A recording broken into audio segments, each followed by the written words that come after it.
Hi, I'm Ilan O'Driscoll, and you are watching the Permanent Rain Press. Hi everyone, it's Chloe with the Permanent Rain Press. Today I am happy to be joined by Ilan O'Driscoll. How are you? I'm great. How are you? I'm doing well and I'm excited to have you and Mhm. chat with you more about your new movie, Fear Street Prom Queen. But before we get into that, what can you share about your background in the arts and what sparked that passion in you? What sparked it? I grew up in a really artistic family because my dad was a former theater actor. Like he was on Stratford, which is a huge stage here in Canada, and he went to school for theater at U of T. And my mother, she was a writer since the time she was born. She would always talk about how she was on, like, she had a typewriter when she was 3, and she would just bang out these little scripts ever since she was a toddler. So, growing up with a writer and an actor for a dad, it just kind of was easy to fall into the arts as well. And all of my siblings and I, we grew up drawing. I was really big on like fine arts the whole time. And then how acting came up was was really interested in doing film and TV. And originally I was like, oh, I want to do that too because she's doing it. That sounds awesome. And like, I always just kind of followed in her footsteps that way. But then I ended up really liking it. And we started on stage too. So I was just like, I want to be included because it seems fun. But then, I don't know, I really just had a passion for it that grew so much. And then it became something that I wanted to pursue. You mentioned arts, so you are Mhm. a talented artist. You draw portraits. Can you tell me a bit about your love of this art form and how that kind of developed? Like, what's your favorite kind of form of, whether it's like painting or sketching? And I know you've done an anthology cover as well, so clearly putting those talents to good use. Yeah, I don't paint. I don't know how to paint. Painting actually scares me.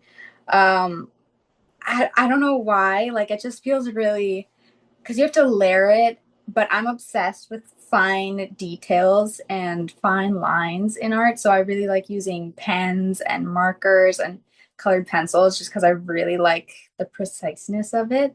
But I am interested in like moving on to paints at some point. It's also really messy, and I'm a very unorganized artist. Like whenever I'm doing something, my workspace is kind of insane. So I can't imagine adding paints on top of that. I think that would be horrible for me.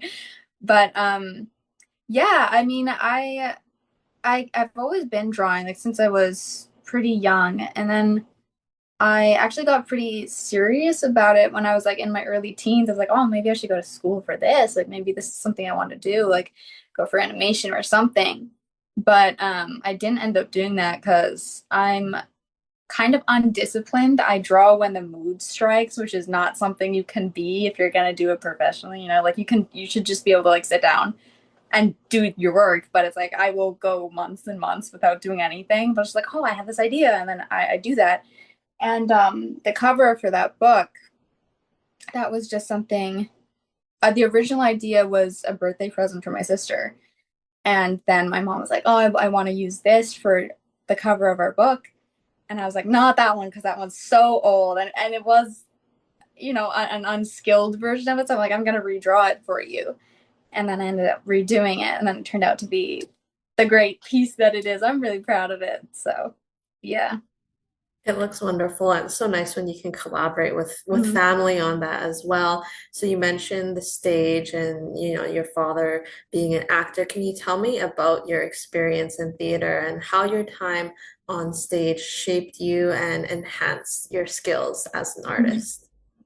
Um, I mean, it definitely helped me break out of a shell because I was a very outgoing kid and very physically active. Like I was happy to be in the spotlight when I was a kid, but then when you get into your early teens, you kind of get really self-conscious and you don't really I felt like I didn't want to take up a lot of space. So being on stage in community theater really like breaks you out of that shell. And I had really bad social anxiety too. So being forced to talk up on stage in front of a whole audience and and your castmates and just being able to be vulnerable together, I think it prepared me a lot for moving to film and TV because like I used to trip over my words and I would just get so nervous. So if it weren't for stage, I don't think I would be able to do it at all. Um, but I would love to go back to theater at some point. Because it's so different and you don't get a second take. It's not like, oh, I messed up this. Let me just go back. It's like you're in it the entire way through. You kind of have to hold your character the whole way through, which is super interesting and hard. It's like a hard thing to do to stay in it the whole time because with film, it's like, oh yeah, your shot. It's gonna be an hour. We're gonna move stuff around, and then we'll be back. And just like you're in it, you're out. You're in it, you're out. But theater, you're there the entire time. So I would like to go back to that and experience that again. Definitely a different kind of focus, but like you mentioned, there's no breaks like there is in film, like even movies, TV shows, it's the same thing. Your mother, you mentioned, Altair, she is a novelist, playwright, screenwriter, and acting coach, and your sister, Anwen, is also an actor. So what influence and role have they, as the woman in your life, played in your career so far? Well, everything. Like my mom really encouraged us to pursue what we wanted to and really helped cultivate that for us because how she got into directing was um, she started directing plays at our community theater and she got like she was worked really well with kids and like getting them to break out of their shells and really reach their full potential. So she kind of just gravitated towards that as well and it just kind of became something natural. And whenever we were doing auditions when they were still in the room auditions in Toronto, like when we were kids, she would always be the one working with us and coaching us, even though she didn't have any actual background in it. I think she has a knack for it. So, and she would be the one driving us to these auditions. And it wasn't a short drive. We lived like 2 hours outside of the city on a farm. So if it wasn't for my mom, like I wouldn't be doing this as well. And then Onwin, I mean, she's the reason I wanted to become a film actress anyway. So a huge influence. They influenced everything. It's so nice to celebrate these wins together when you have projects coming out and you think about the people in your lives who helped you get to where you are today. And you and Onwin created your gaming channel, Seestors, earlier this year. Tell me about what you're doing together and your passion for gaming. Okay, so right now we're still working on completing this horror game called Resident Evil. It's the seventh one, and it truly is horrifying. And for me, it's taking a lot for me because when we were kids, it would be me watching Onwin and our brother Tiernan play video games. I would just be like there. I was too scared to like take the controller. I would get way too stressed out. I would start screaming, I'd be like, take it back, take it back, take it back. So this is new for me to be the one playing the horror games because when I play games, I kind of like them to be chill, chill games. So this is really a new experience, but I'm happy because I'm not doing it alone and we're doing it together. So yeah, I mean, thank God I would not be able to do it alone at all.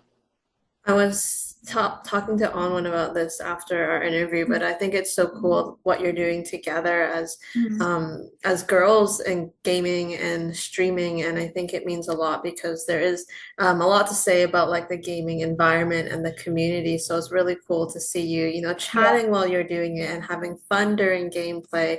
And I have to give a special shout out to Charlie Dog, who kind of completes what you're doing. Tell me a bit about Yeah. how Charlie entered the picture and you just, kept him around for all the fun. Well, so Onwin's boyfriend, Justin, he's really big on video games and like the anime scene. He loves all of that. And I was visiting them a lot earlier this year because my boyfriend was in his home country, Vietnam. So I'd bring the dog over and we just like hang out. And I think we just decided to start playing a video game or something. So it was like me, Onwin, and the dog on the couch, and I was just playing. And she turned to me and she's like, yo, do you think we should like make a channel or something? Because it seems like fun content. So we figured that out, but it was just Charlie had to be there because he's a gorgeous little dog, and I love that little dog so much. So yeah, he had to stay in the picture for sure. He's our little mascot, the dog mascot for sure. That's perfect. What would you say is your all-time favorite video game and why? Probably Zelda Breath of the Wild without a doubt, no question. Because it's gorgeous. I love the gameplay, and fighting is not as stressful as it as in like other games, I think. Like it's pretty fun and cute, but again, such a gorgeous, gorgeous game. And I love Link. I love Link as a character. He's so cute. Um, I love that game. That's actually the game that got me through the pandemic. I just started playing it because Anwen had recommended it. And I wasn't really too big on sitting and playing video games all the way through. Like there were some games that I like doing that for, but not usually.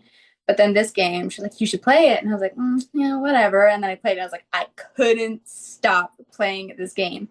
And then COVID happened. I was like, that's okay. I'm just gonna stay in here and play this game. I have an excuse to just stay in and play it. So definitely Breath of the Wild for sure. It's always fun to find something that, really draws you into the world, and that's what really makes it fun and engaging. Mhm. We'll get into your work as Linda Harper in Fear Street Prom Queen. First off, what was your familiarity with R.L. Stine's book series as well as the 2021 films, and what made you excited about joining this project? Well, of course, everyone knew Goosebumps when I was a kid. It was very popular, and I know my mother had read a few books to us when we were kids. Unfortunately, I was kind of an outside kid. I was like climbing stuff and doing cartwheels and stuff. So getting me to sit down and read a book was a little bit of a challenge. So, but I do remember she would read us the books when we were kids. And what got me really excited was the Fear Street movies because I had watched them when they came out and I thought they were super, super fun. I binged them all because yeah, I watched them when after the last one came out. So I was like, I sat through all of them. I thought it was super cool, super fun. So when I got the call for this, I was like, no way, this is so cool. I really hope I get it because being in like a fun teen slasher is, I don't know, like who doesn't like that? Getting to scream and run around, it's fun. And it was filmed in Toronto. I think the other movies were also filmed in Toronto. So was there always maybe a hope that they would, bring it back for another one in this kind of film series that they're doing? I think so. I mean, like I was surprised because I didn't know they were gonna expand more on the world of Fear Street, but because of the success, they were like, how can we not? So it was super exciting to know that they were continuing the world, and yeah, it actually filmed in Hamilton at this really old school, which was super cool. Um, but yeah, I don't know. I wasn't expecting another movie because I thought it was kind of concluded. So I know a lot of the fans were like, "Oh my God, are there gonna be three more?" And I wish there was. I wish there was three more that we were doing, but it's just the one. For now, but there's just such a Exactly. rich world to be Mhm. expanded upon in R.L. Exactly. Stine's books. And there is a Prom Queen novel, I believe, Mhm. although the plot primarily differs in this movie. Yeah. As it's not explored, can you share details on any backstory you created or thought Mhm. about for Linda, specifically with her upbringing and family that helped you shape her? Okay. Well, I, yeah, because we didn't get any hints really in the script, but Matt and I had kind of decided that Linda's the smart one because he had taken us all into a separate room, one on one, just like asked us what we think our characters are and what they're like. And yeah, so when I was talking to him, we just kind of got into it. We're like, yeah, I think Linda's the smart one because she doesn't really get into the drama of the other three. So being the smart one, I feel like she has maybe there's some pressure at home to do that to be successful to get out of shady side. Um, I'm assuming she's a rich girl because I think she's quite fashionable. Um, and I feel like in order for Tiffany to allow her into the group, she'd have to have some sort of status or something. Like, I mean, Linda does help her with her grades, so there's that. But I feel like there has to be some sort of status around her as well. So I think she's one of the richer shady siders, and she has big plans.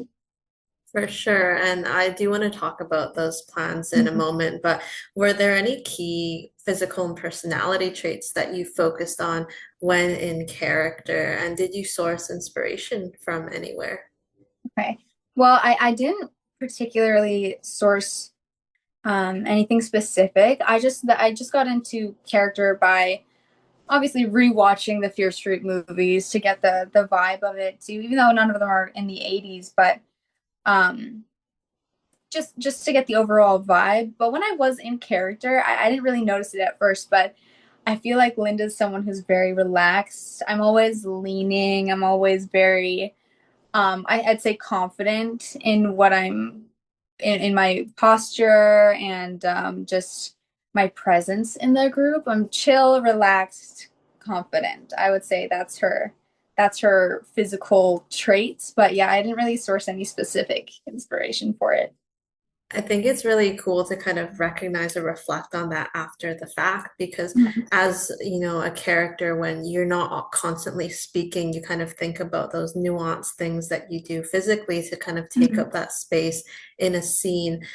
Can you take me through filming one of the opening scenes in the movie, which was in class when Megan uses the fake cleaver? How Yeah. was that whole sequence to shoot and kind of set the tone for the overall movie? Oh, it was completely incredible. I honestly really, that's one of my favorite moments from filming, just because it was the first time meeting the whole cast was that scene. And I know we might have been a little nervous. I know Susie said she was nervous because she had to scream right away and do this whole stunt. And first time doing that was their first scene and first time meeting the cast. So I thought like good for you, Susie, because she killed it. But then just sitting there and getting to react to this grotesque stunt was just super cool, and it did really set the tone for the rest of the shoot because it's like right off the bat we get to scream together and freak out at gore, which is what we'll be doing for the whole movie. So yeah, it was really awesome.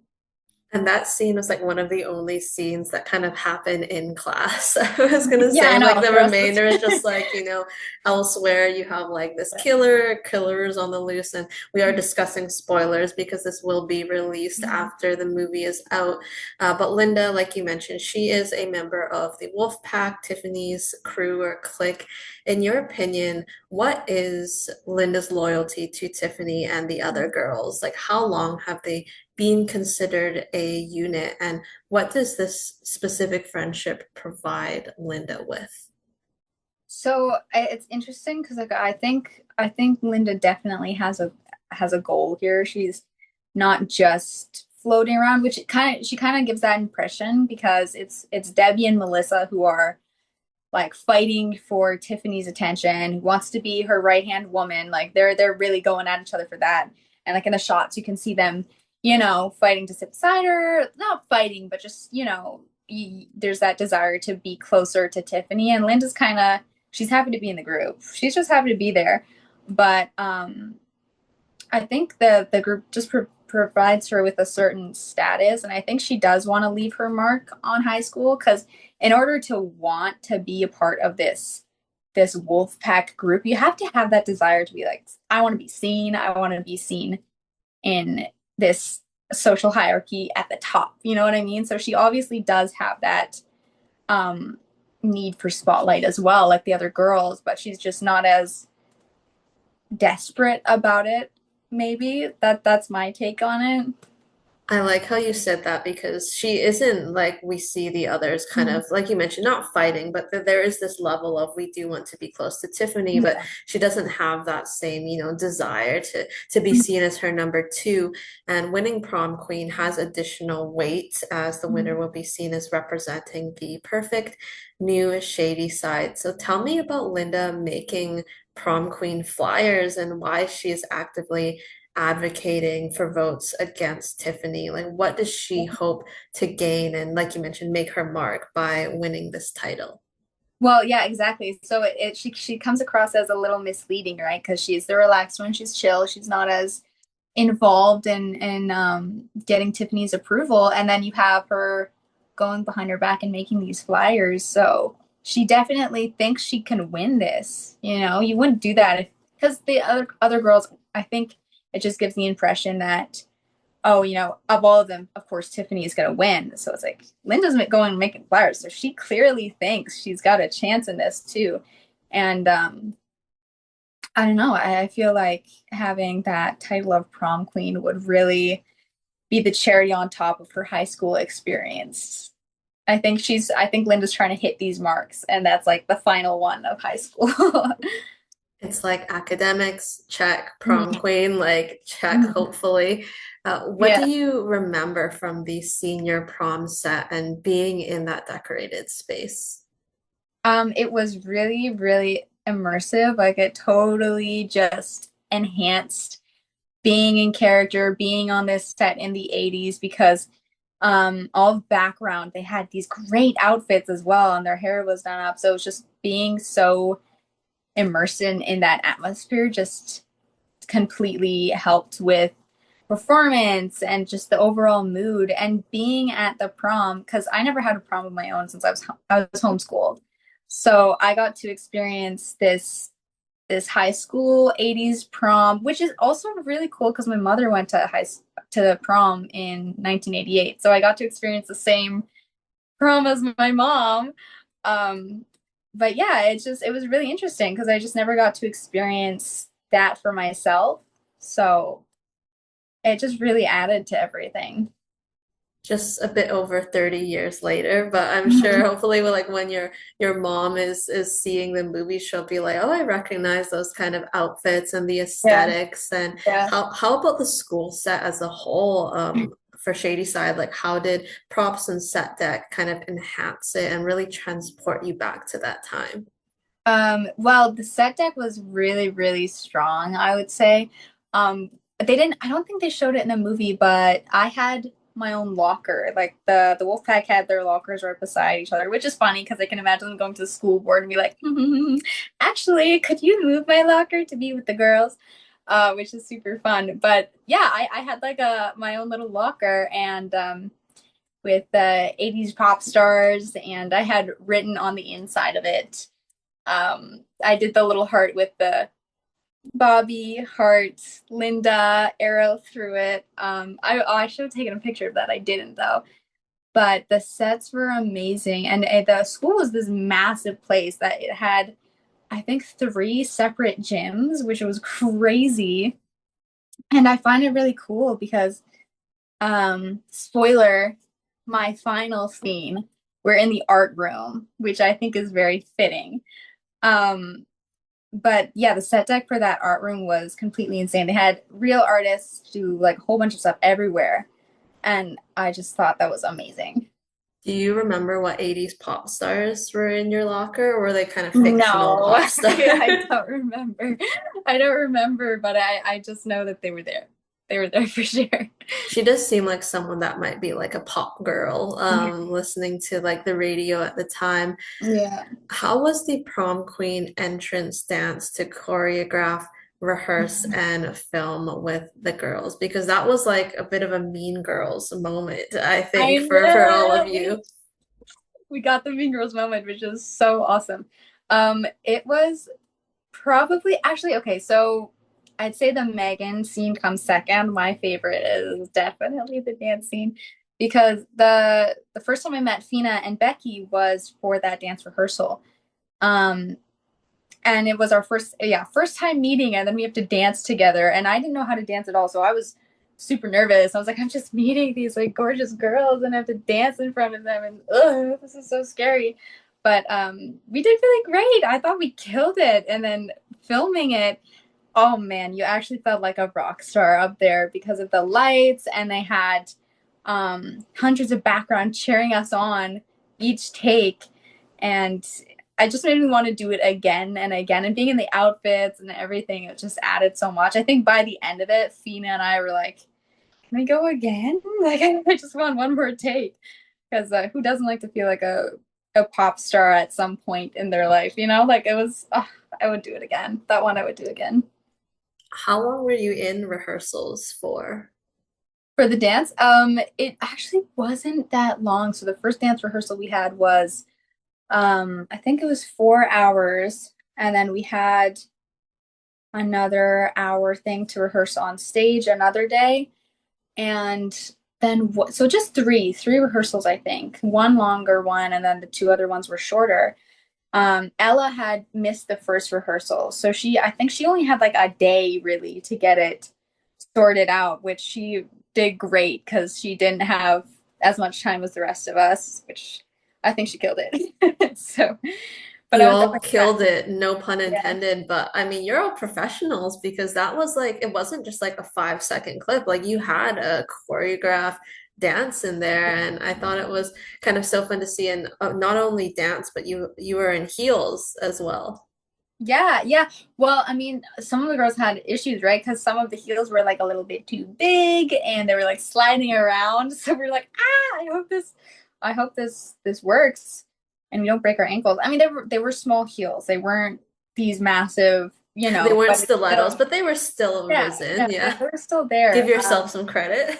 Exactly. But they put like little rubber bands on it so they wouldn't slide off. Because I think when we had rehearsed earlier in the shoes, they were slipping around a little bit, so we had to secure them. But yeah, I thought it did change it a little bit because when I was rehearsing in shoes, I felt like I could like proper flat shoes. I felt like I could do some of the moves stronger. But then the heels added this sexy softness, I guess. So I liked it. I liked doing it in heels. I thought it was fun. Just an additional challenge, but it came Mhm. together very well for all of you. Can you take me through filming Linda's death and your initial reaction when you found out how she would be going? And can you elaborate like on what happened in the shadows that we don't see on screen and what weapon was Mhm. used?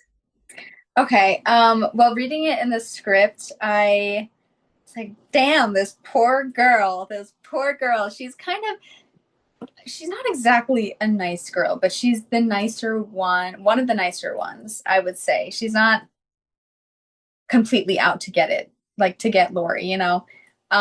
So, and plus Bobby and her, they're like this good little couple. I was like, oh man, I feel bad for them. This is so sad. Um, but I loved it. I thought the gore of it was super cool, which is funny because I'm not exactly great with gore, but wearing the prosthetic, it was like so heavy and squishy, and it was so freaky to hold and have on me. As for the weapon, it wasn't actually specified what was used, but it's quite the gash. It's quite a huge gash. So I'm gonna assume, let me see, let me just reenact this. I think it could have been the cleaver. I don't think it was the axe. Yeah, because then I would have fallen. If I was hit with an axe, it would have fallen. So I think it was that cleaver that killed me.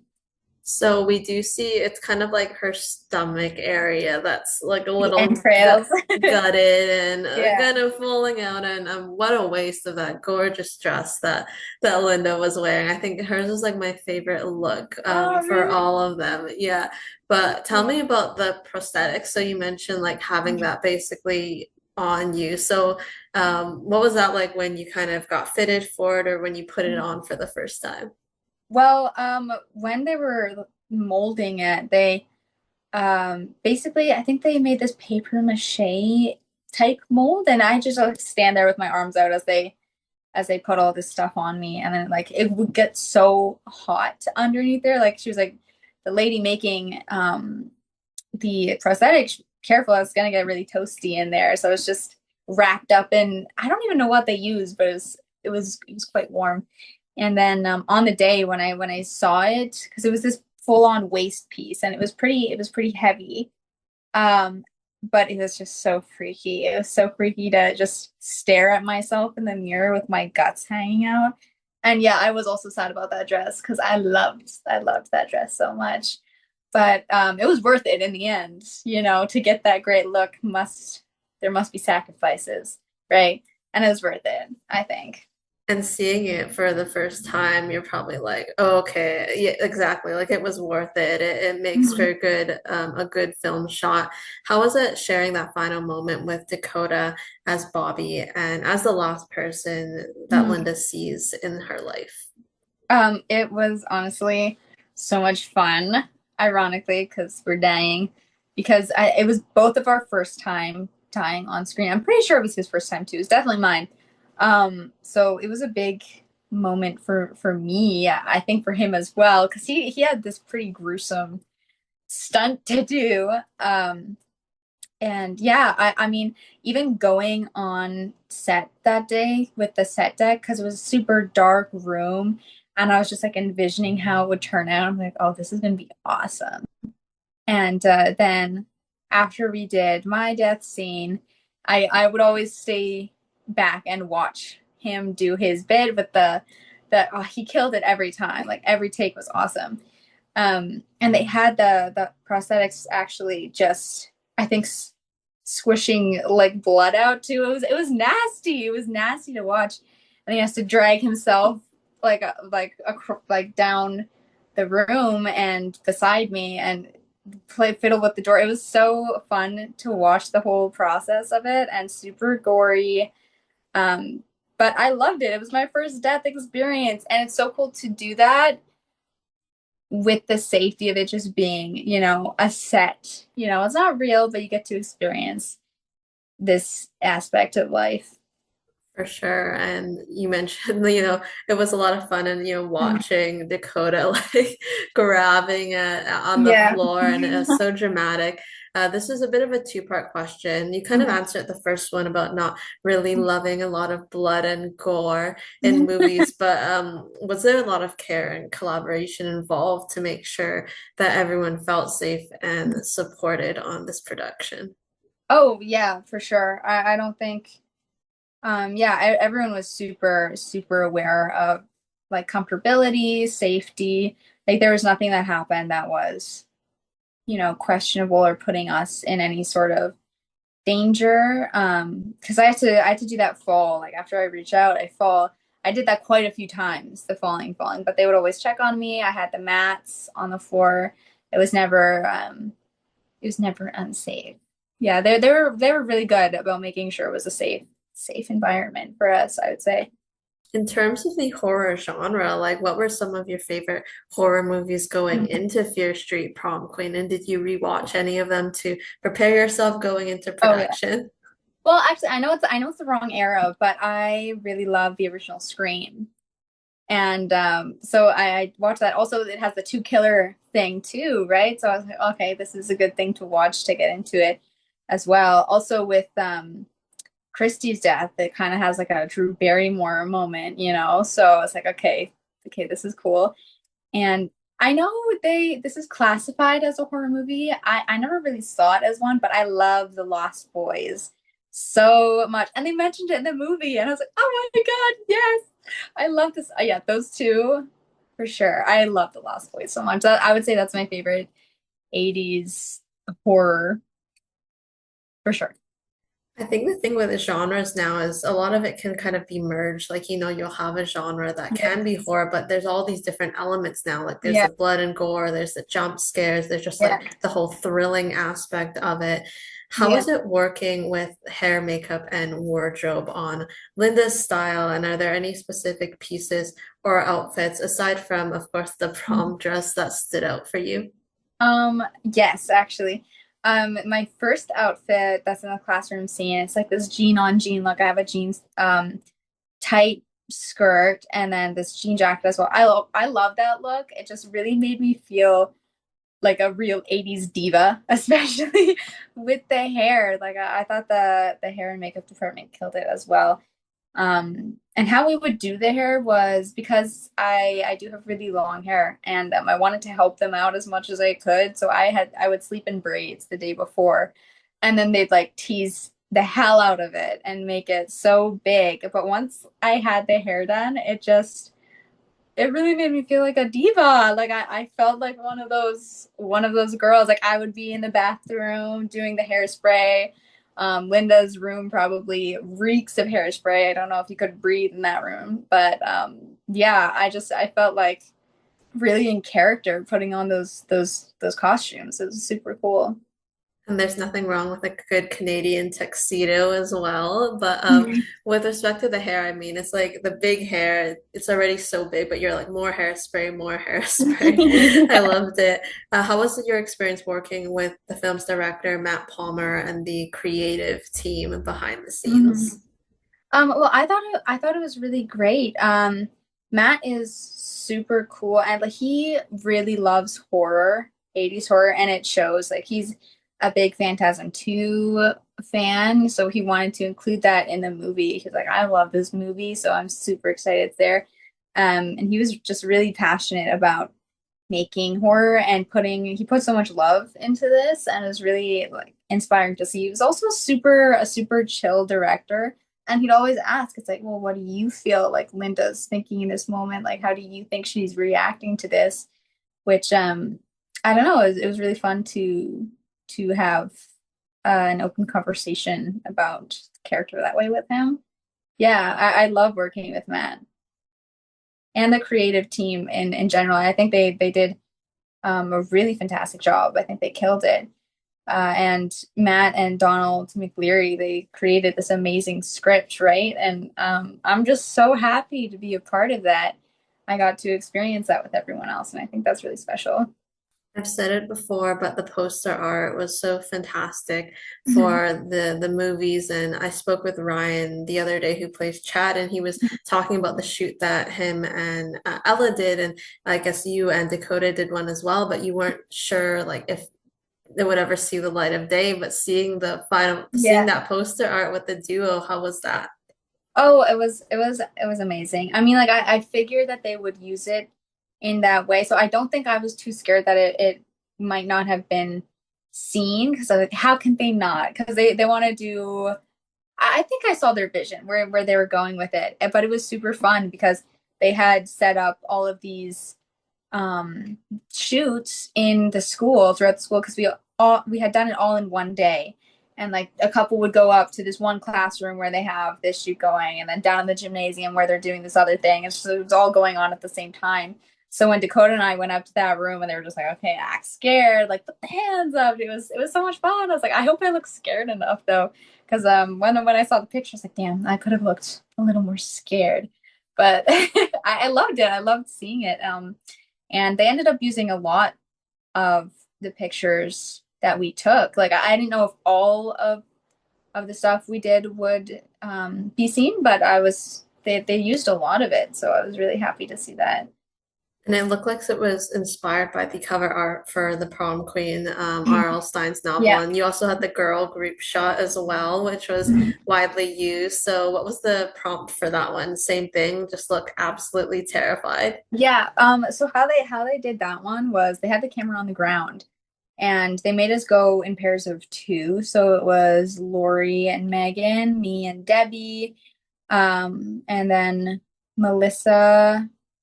Who was Melissa with? I think Melissa was by herself. But yeah, we had all just had to look down. So Becky and I were together, just down at the camera, and they were constantly like, okay, watch the double chin, make sure you're not like getting there was the danger there, so we had to be like